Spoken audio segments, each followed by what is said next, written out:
मेरे पति का जो ना नौकरी भी छूट गई, नौकरी करते थे पहले, फिर गाड़ी वाड़ी ली, गाड़ियों का भी धंधा मतलब बिल्कुल ख़त्म हो गया। उजवा में हमने जो ना वहाँ गए और ट्रेनिंग ली। जब हमने ट्रेनिंग ली तो मैंने सबसे पहले अचार बनाना सीखा। टेबल डाली, टेबल के किनारे, रोड के किनारे मटका रखा पानी का, तो पानी पीने वाले रुके तो वहाँ सैंपल डाल डाल के देने लगे। तो ऐसे करके हमने जो ना बिकने लगा वहाँ से थोड़ा थोड़ा। पहले जैसे 1-2 अचार बनाते थे, आज मेरे पास मतलब 152 वैरायटी हैं। पहले श्री कृष्णा कंपनी थी, एक ही कंपनी थी श्री कृष्णा पिकल्स। आज मेरी 7 कंपनियां हैं। अब तो मतलब पहले जो लोग कहते थे ना, जब मैंने शुरू करा था, अचार शुरू करा था, तो लोग मतलब काफ़ी लोग तायना भी मारते थे। जो लोग तायना मारते थे वो लोग आज सैल्यूट करते हैं। बुलंदशहर में जब एक परिवार रहता है और इसमें कुछ धंधे में दिक्कत आती है, वो सब कुछ बिक जाता है। उनकी गाड़ियाँ बिक जाती हैं, उनका खैर खेत सब कुछ चला जाता है और वो बिल्कुल सड़क पे आ जाते हैं। उसके बाद यहीं से शुरू होती है नई ज़िंदगी। वो ये था कि अब लोग पूछते हैं कि क्या हुआ, कैसे हुआ, तुम्हारी गाड़ियाँ कहाँ गईं, क्या साइकिल पे कैसे आ गए। तो एक समाज में थोड़ा सा उनसे बचने के लिए वो पूरा परिवार दिल्ली आ जाता है और दिल्ली में भी संघर्ष करते हैं, फिर खेती करते हैं और जो यहाँ पे जो वहाँ की महिला होती हैं, उन्होंने अपना एक बिजनेस शुरू किया है सड़क के किनारे से। उनका नाम है कृष्णा यादव, जो आज किसी पहचान की मोहताज नहीं है, क्योंकि इन्हें नारी शक्ति सम्मान और यूपी गवर्नमेंट ने गौरव सम्मान, कई सारे अवार्ड मिल चुके हैं। कृष्णा जी, आपका बहुत बहुत स्वागत है। आप शुरुआत से कैसे आप दिक्कत में आई, उसके बाद ये पूरा जो आपने एम्पायर खड़ा किया अपनी मेहनत से, कैसे किया? मैंने जैसे कि गांव में रहते, बुलंदशहर में रहते थे हम। तो बुलंदशहर में मेरे पति काम करते थे, मैं घर में रहती थी। तो मैंने देखा कि मेरे पति का जो ना नौकरी भी छूट गई, नौकरी करते थे पहले, फिर गाड़ी वाड़ी ली, गाड़ियों का भी धंधा मतलब बिल्कुल ख़त्म हो गया। बहुत घाटा आ गया। ट्रक लिए, ट्रकों में भी घाटा आ गया। तो एक तरह से मेरे घर मकान सब कुछ बिक गए।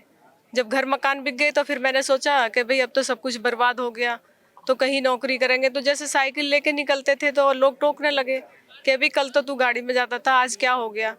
तो मतलब इस तरह से बताते बताते मतलब बार बार आदमी वही बात करेगा तो उसको थोड़ा सदमा सा लगता है कि भाई मेरा सब कुछ चला गया। तो मैंने बोला भाई यहाँ हमारे बच्चे कैसे पलेंगे, बच्चे छोटे छोटे हैं। मैंने कि ये छोड़ो, बुलंदशहर छोड़ो और कहीं बाहर चलते हैं। तो फिर जो ना बाहर निकले हम, तो दिल्ली आए हम। अब दिल्ली में आए बहुत मुश्किल से, तो मतलब मैंने भेजा किसी से 500 रुपये उधार लिए, उधार लेके नहीं आया। जब भेजा दिल्ली, तो यहाँ भी जो ना 3-4 महीने तक 500 रुपये उधार लेके आप दिल्ली आई? हाँ जी। वो आज साल में 6 करोड़ का काम करती है। हाँ जी। तो यहाँ जो ना हमने काफ़ी नौकरी ढूंढी, काम ढूंढा, तो कहीं काम ना मिला। काम की तलाश में निकले और काम ना मिला कहीं भी। मैंने सोचा कि भाई अब कहीं काम भी ना मिला तो क्या करें। फिर हमने यहाँ पे जो ना बटाई पे खेत लिए, खेत लेके और उनमें सब्जियां उगाने लगे। तो जब सब्जियां उगाई हमने, तो सब्जियों के भी बहुत कम दाम मिलने लगे। तो मैंने सोचा कि भाई सब्जियों के बहुत कम दाम मिल रहे हैं। एक दिन ऐसे ही बैठे बैठे हम बात कर रहे थे और प्रोग्राम देख रहे थे, हम कृषि दर्शन प्रोग्राम देख रहे थे। तो उसमें बता रहे कि भी जगह जगह ट्रेनिंग होती है महिलाओं की, ये होती हैं सीखने के लिए, बहुत अच्छा वो होता है। तो हमें पता लगा कि हमारे पास कृषि विज्ञान केंद्र उजवा है। उजवा में हमने जो ना वहाँ गए और ट्रेनिंग ली। जब हमने ट्रेनिंग ली तो मैंने सबसे पहले अचार बनाना सीखा। थोड़ा सा अचार बनाया मिर्ची का, हमारे खेत में करौंदे के पेड़ थे थोड़े, तो उसका अचार बनाया मैंने। तो अचार तो बना लिया, फिर मैंने चेक भी कराया तो कहने लगे भाई अचार तो बहुत अच्छा है। तो फिर हमने इस तरह से मैंने ट्रेनिंग लेती गई और काम अपना शुरू करती गई। तो अब अचार बना लिया, फिर इसको मार्केटिंग की बहुत दिक्कत आने लगी कि भाई इसको अचार को हम बेचे कहाँ, मार्केट में लेके जाएं कोई खुला हुआ अचार न ले। फिर हमने जो ना कोई भी मतलब बगैर परवाह करे और टेबल डाली, टेबल के किनारे, रोड के किनारे मटका रखा पानी का, तो पानी पीने वाले रुके तो वहाँ सैंपल डाल डाल के देने लगे। तो ऐसे करके हमने जो ना बिकने लगा वहाँ से थोड़ा थोड़ा। कभी जो ना 200 का बिक गया, कभी 400 का बिक गया, ऐसे करके वहाँ से बिकने लगा। फिर जो ना हमसे ग्राहक कहने लगे अरे भाई पैकिंग में दो हमें। तो फिर कहने लगे कि भाई पैकिंग कैसे करें, तो इसका तो कोई हमें नाम रखना चाहिए। तो हमने श्री कृष्णा पिकल्स नाम से ये कंपनी बनाई अपनी। श्री कृष्ण नाम रखने का कोई हाँ। उद्देश्य, मतलब श्री भगवान के नाम कृष्णा, पे? श्री कृष्णा हाँ जी, भगवान का नाम है। और जो मेरा भी गलती से कृष्णा ही नाम है। अच्छा, अच्छा। हाँ जी, हाँ जी। तो वो जो ना मतलब इस तरह से हमने कंपनी बनाई अपनी, और कंपनी बना के फिर हमने जो ना, जैसे पहले मैं अकेली काम करती थी, फिर मैंने, मेरे बच्चे आते थे स्कूल से, बच्चों को लगाया, बच्चे भी काम करवाते थे साथ में। तो इस तरह से मतलब हमने अपनी काम करा। पहले जैसे 1-2 अचार बनाते थे, आज मेरे पास मतलब 152 वैरायटी है। 152 तरीके का अचार हाँ है। जी, 152 तरह का अचार, मुरब्बा, जैम, जेली, चटनी, जूस और शरबत, काफ़ी सारे आइटम होते हैं हमारे। और जैसे पहले मतलब हम तो बहुत कम घर घर के मिला, फिर पड़ोसियों को मिला, पड़ोस में से लगाए। आज मेरे पास हज़ारों लोग काम करते हैं मेरी कंपनी में। और मेरी मतलब पहले श्री कृष्णा कंपनी थी, एक ही कंपनी थी, श्री कृष्णा पिकल्स। आज मेरी 7 कंपनियां हैं। जी। और अब वो आपने कहाँ तक पढ़ाई की है? ये 7 कंपनियों की मालकिन कैसे कैसे सँभालती हैं? संभालती तो मैं, तो पहले तो मेरा एक ही मैंने खोला, और मैं स्कूल एक भी दिन नहीं गई, बस बच्चों से सीखा था पढ़ना। हुँ। हाँ जी। अच्छा, बच्चों ने पढ़ाया हाँ आपको? जी, हाँ जी। तो स्कूल एक भी मतलब दिन नहीं आपने गई मैं। बिज़नेस अब शुरू कर दिया, उसके बाद बच्चों ने हाँ सिखाया? जी, हाँ जी, बच्चों ने सिखाया यार। मेरा बड़ा बेटा मेरे साथ है, वो अच्छा बीए करे हुआ है, पढ़ा लिखा है। एक बेटा मेरा नौकरी है सरकारी उसकी, और एक बेटी है, बेटी अभी तैयारी में लगी हुई है अपनी। हुँ। तो तीनों बच्चे मेरे खूब पढ़े लिख गए, कामयाब है तीनों। अच्छा। हाँ जी। अब ये बताएँ कि जैसे जब आप ये काम शुरू कर रही थी तो दिक्कतें कैसी आईं? आपने कहा कि बहुत मुश्किल थी, कभी लगा कि वापस जाना चाहिए, कभी मन में आया कि अब वापस बुलंदशहर लौट जाते हैं। खर्चे, रूटीन के खर्चे कैसे चल रहे थे?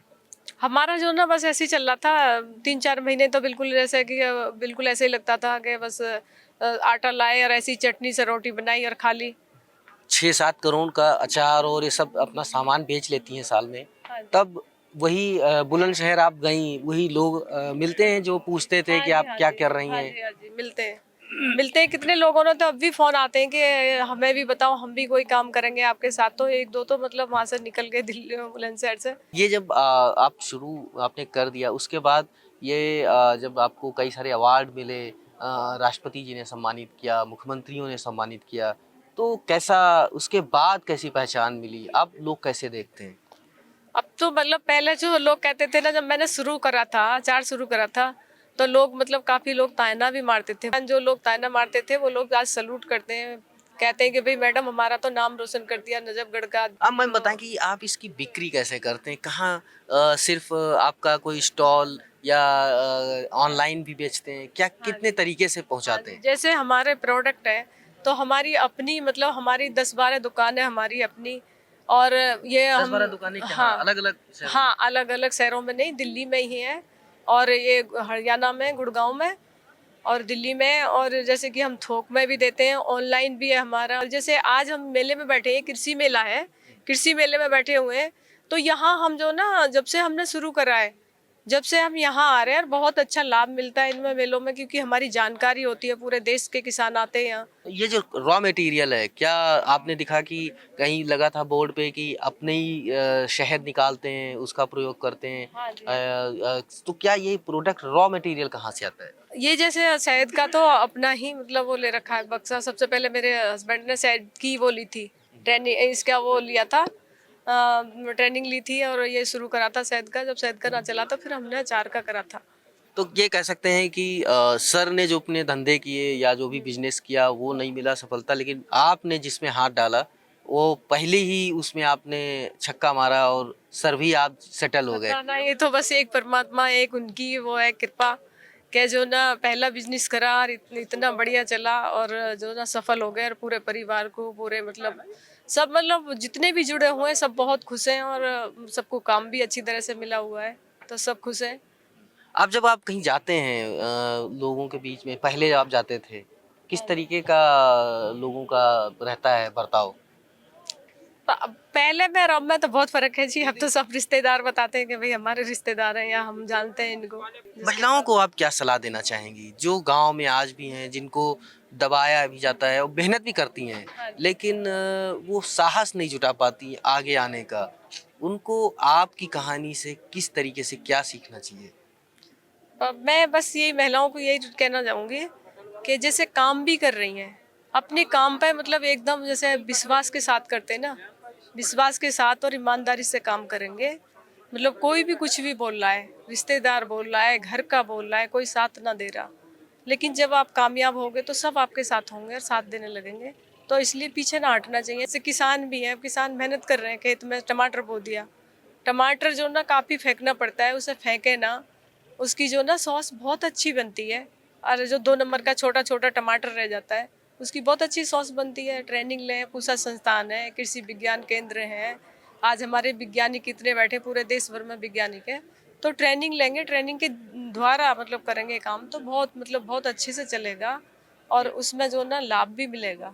जी। मैम, ये आप भी ट्रेनिंग देते हैं कि आपका इतना नाम है कि भाई मैं कृष्णा जी से ट्रेनिंग लेके आई हूँ अचार बनाने की, हाँ या इस तरह का लोग आते हैं आपसे सीखने? हाँ जी, यहाँ से भी पूसा संस्थान से हमारे यहाँ जाती हैं, बस जाती है पूरी भर के। और जैसे राजस्थान और जगह जगह जाके हमने हरियाणा में, बिहार में, मतलब जहाँ भी बुलाते हैं हम जाते हैं, ट्रेनिंग भी दे देते हैं जाकर। हाँ जी। आपका सबसे अच्छा उत्पाद कौन सा है? सबसे ज्यादा बिकता क्या है? इसमें किस तरह का अचार बिकता है या कौन सी चीज? सबसे ज़्यादा आंवले के प्रोडक्ट ज़्यादा बिकते हैं और आम के, और जैसे डेला हो गया, नींबू हो गया, खट्टा मीठा, ये सबसे ज़्यादा प्रोडक्ट बिकते हैं। काफ़ी सारे प्रोडक्ट ऐसे हैं जो बहुत ज़्यादा बिकते हैं, तो ये सबसे ज़्यादा बिकते हैं। एक राजस्थानी चटनी है हमारी, बहुत बिकती है, बहुत ज़्यादा। अच्छा, आप यूपी के हैं पर राजस्थानी चटनी बनाती जी है। हाँ जी, राजस्थानी चटनी बनाते हैं।